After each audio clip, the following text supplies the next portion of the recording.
Hey, welcome back in Acres Outdoors. I'm David. I had a message from a viewer that wanted to see how the EGR valve on this TYM 574 hooked up to the exhaust system. Well, one of the reasons I bought the TYM 574 is because it doesn't have an EGR. It does not have an ECU.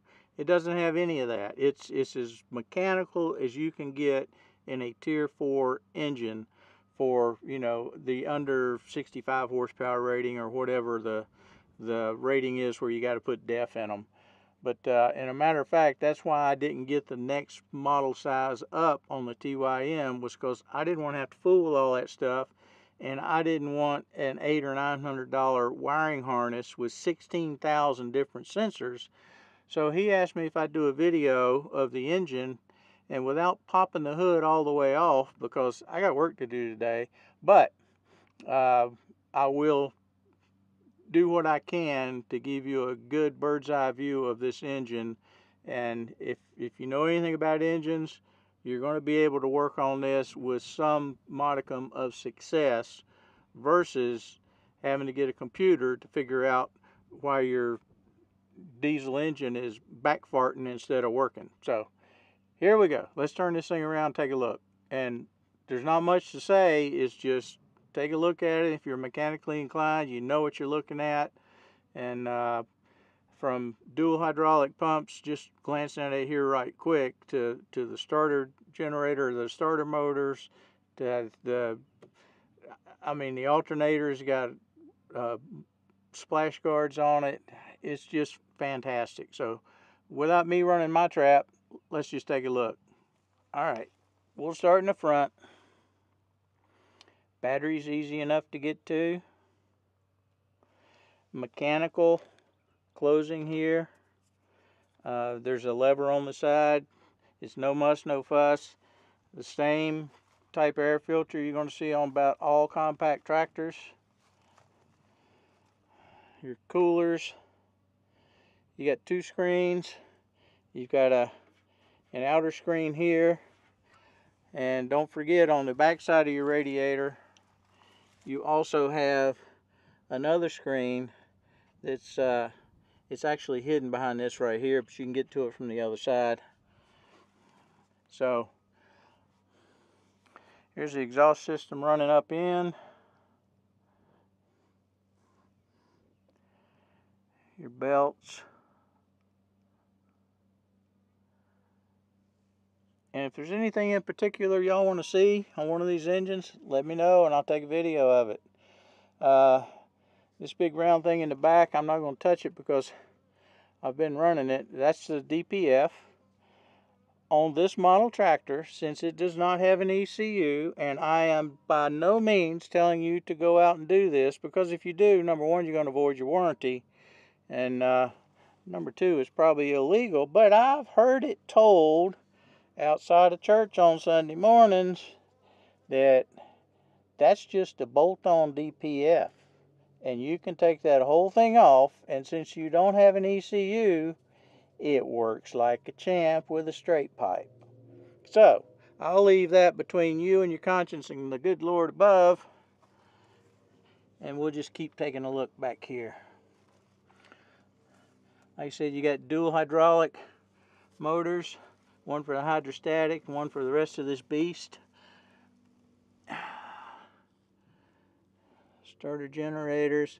And one thing I did, I don't know if you can see it, you see these little torque marks I've got on all the bolts?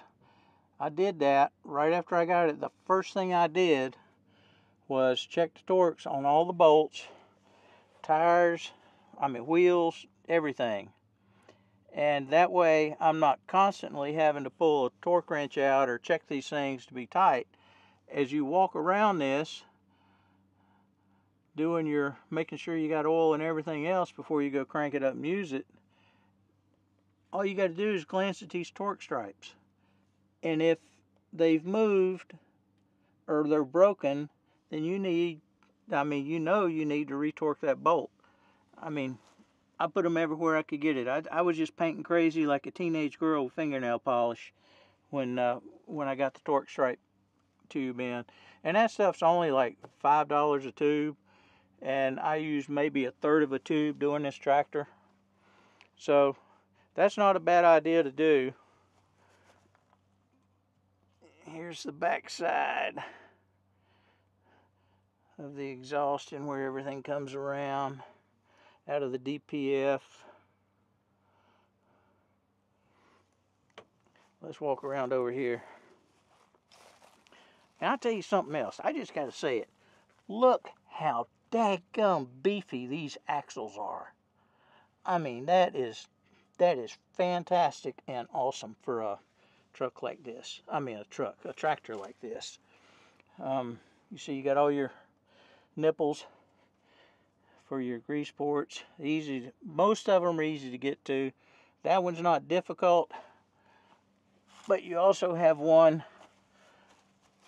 back here that is a little more difficult to reach, but for goodness sakes, do not neglect to do that. Look in your owner's manual, spend some time, keep all this stuff greased up. At least if you're going to use this thing hard all day long, get you an electric grease gun. It's well worth the money. And just put 3 or 4 squirts in each of your places. And I usually have a rag with me, so I wipe this excess off as I'm doing it, because all that does is attract dirt and grit and grime. But this thing, it's a heavy tractor.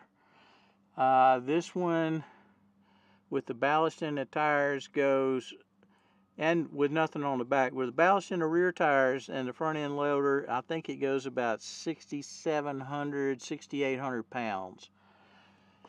And then you put other stuff on it. Your reservoir levels. Oh, my cap popped off there. Let me get that back on. There we go.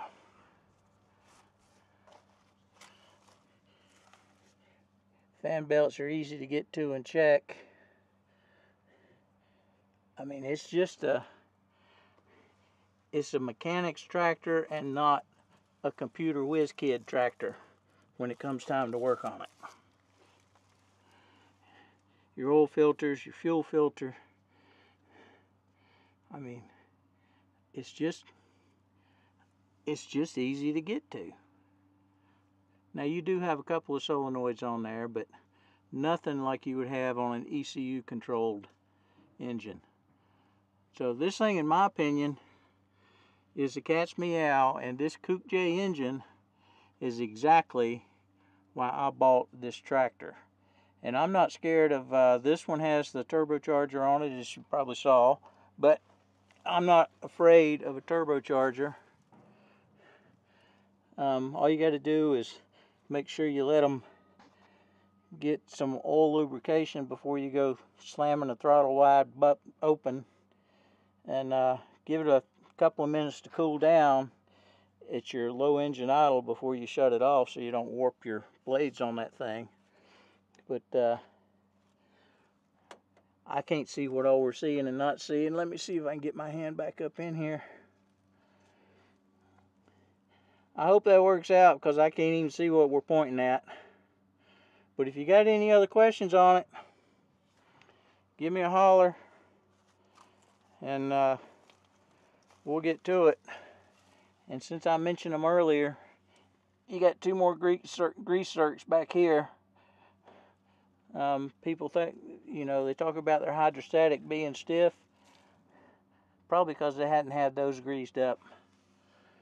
Same thing with the lift levers. And there's a little break-in process.